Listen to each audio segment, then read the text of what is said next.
3 names, 1 date. According to preview materials circulating ahead of launch, OpenAI has shown developers a model family it calls Sol, Terra, and Luna, with GPT-5.6 Sol at the top, and scheduled a public API and Codex rollout for July 9th. Alongside it, a quieter release, GPT Real-Time 2.1, described as shipping 25% lower 95th percentile latency, with stronger tool use and better noise handling. 2 announcements, 2 very different audiences, and read together they say something specific about where this company believes the product surface is moving, away from chat, toward machines that work unattended. Start with what is documented. GPT-5 launched August 7, 2025. The same month, OpenAI moved its real-time API out of beta with the GPT real-time speech-to-speech model. In October came AgentKit and the app's SDK. In November, GPT 5.1 and GPT 5.1 Codex Max explicitly marketed for what OpenAI called long-running detailed work, with a compaction mechanism to let sessions run across millions of tokens. That is the trajectory. Longer sessions, more tool calls, less human supervision per unit of output. The Sol preview, if the reporting holds, is not a swerve. It is the same road, further along. The phrase long horizon agentic work is doing heavy lifting, so define it. A chat model optimizes for one good answer. A long horizon agent has to hold a goal across hours, decompose it, call tools, read the results, notice its own failures, and recover, without a human re-steering every few minutes. The hard part was never intelligence. It was drift. Context windows fill. Early mistakes compound silently. Models forget why they started. Compaction, persistent scratch pads, structured plans. These are the plumbing.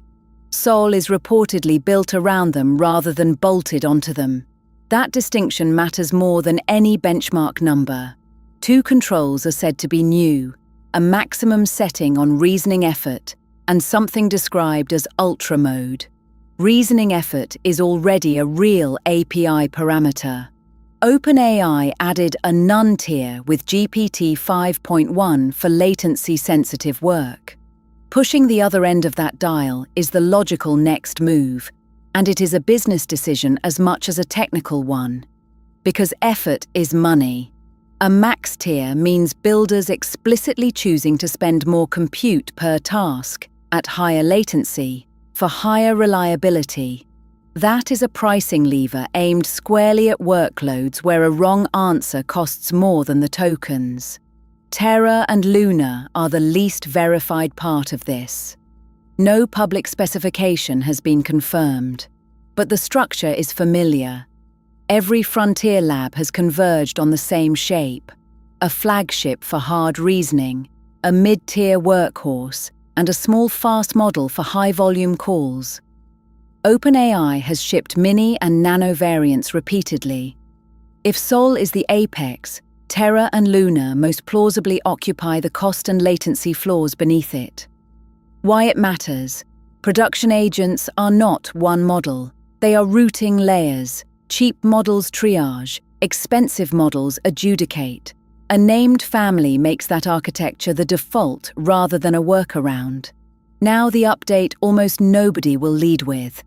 GPT Real-Time 2.1 reportedly cuts 95th percentile latency by 25%, not average latency.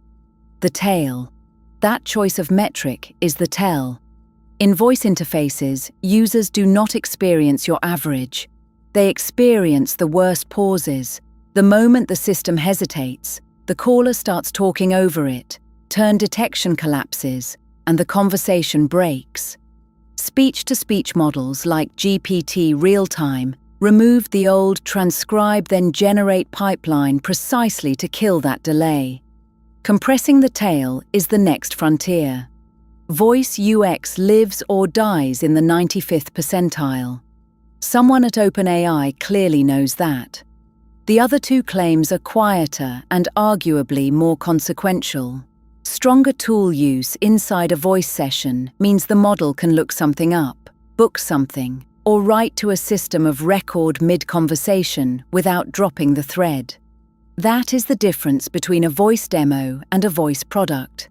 Better noise handling means it survives the environments where voice actually wins: vehicles, warehouses, clinic front desks, drive-thrus, places where keyboards are unavailable and background audio is constant. Neither is glamorous. Both are precisely what has blocked deployment for 2 years. Step back, and the design intent is hard to miss. Maximum reasoning effort, compaction for million-token sessions, Codex shipping alongside the API, tail latency work on voice, a tiered family built for routing.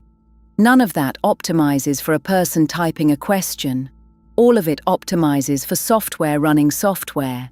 Overnight, in a loop, spending real money on compute. For builders, that reframes the job. The bottleneck stops being prompt quality and becomes evaluation, observability, rollback, and permissioning. What can the agent touch? How do you prove it did the right thing?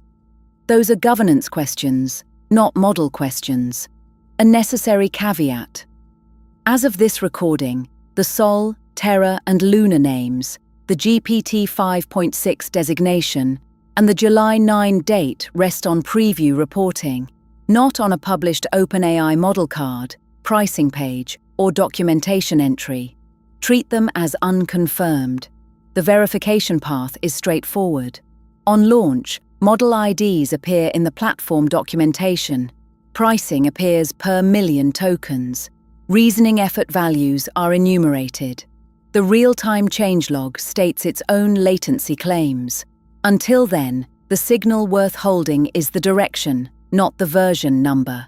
The chat era was the demo. The agent era is the product. And the specifications are where the real disclosure happens.